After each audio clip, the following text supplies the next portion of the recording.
There's a barber I knew, first year in, technically solid, got hired at a decent shop.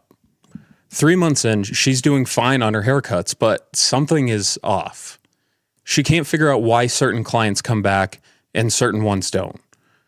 She's not losing them to bad haircuts. She's losing them to something that she can't see yet. What she was missing isn't something barber school teaches. It's these 5 things.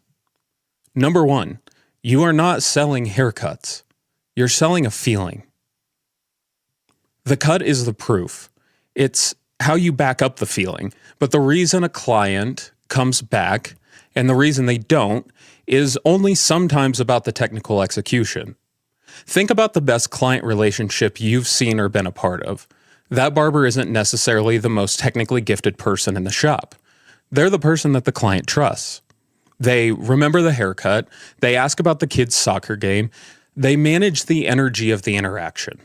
The client leaves feeling seen, not just cut. The barbers that figure that out are years ahead of the ones who keep chasing the perfect fade and wondering why the book isn't growing. Number 2, busy and profitable are not the same thing, and the difference will shock you. Full book, back-to-back, feet hurting, clients tipping, Friday afternoon, you count what's left, and the number doesn't make sense. This is what I call the break-even problem. Most barbers don't know their number. They know their ticket price. They do not know what it is that it actually costs to be in the chair every month. Booth rent, product, supplies, taxes set aside, and whatever they're bringing in clears with anything real left over.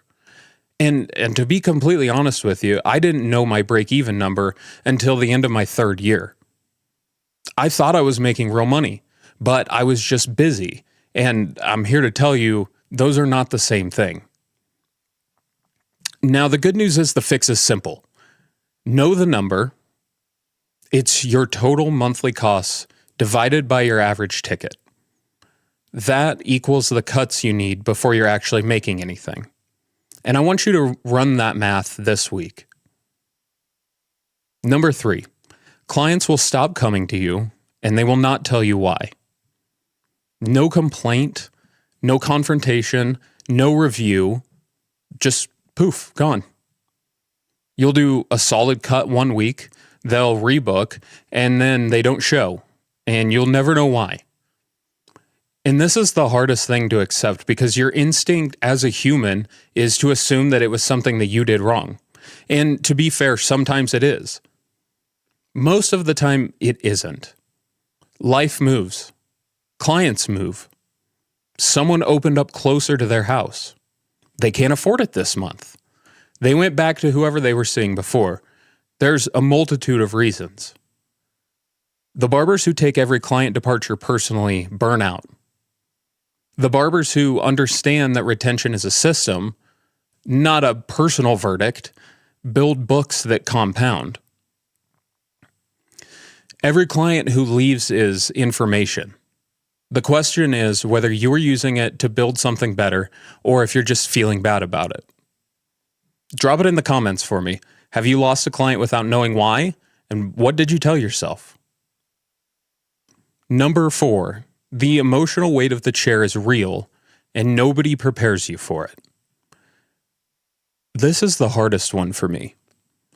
This one is something that in my 6th year of barbering can still be a struggle for me because people tell their barber things that they don't tell anyone else. You'll hear about the divorce, the diagnosis, the kid who's struggling. You'll hold on to it because there's no other option. They are physically there in your chair, the cape is on, and the relationship is real. And that weight accumulates. Most barbers figure this out around month 6 when they realize that they drive home lighter on days that they didn't have any heavy conversations, and heavier on days that they did. It doesn't mean that you stop being present. It means that you build a practice of putting it down. What that looks like is different for everyone, but knowing it's happening is step 1. Number 5, no one is coming to explain the business side. That part is on you. How to file a 1099. What booth rent actually covers. What you can and can't deduct. How to protect your clientele if you change shops. None of that gets covered in school because none of it is the school's job. Their job is to prepare you to pass the state board test, but all of the rest of this is yours to carry. The barbers who treat the business side as something that needs to be actively learned and not just waited for are in a fundamentally different position. The craft gets you in the chair. The business side keeps you there. Miriam in the chat said, losing clients still feels a bit like a breakup. Yeah, I would absolutely agree with that. There is a human aspect to us that will always feel that way because there is a relational side of this industry. And that's what I'm talking about. There is no separating the relational from the business aspect of this industry.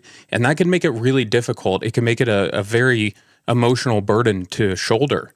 And so creating that practice to be able to separate those two things, while I don't think will ever be fully possible, is a step in the right direction. The barber I mentioned at the start of the segment, the one who couldn't figure out why certain clients weren't coming back, it turned out it was actually number one. She was delivering technically clean haircuts and then going quiet. Like, clients were leaving without any real sense of connection. So she fixed one thing. She started asking one genuine question at the end of every haircut.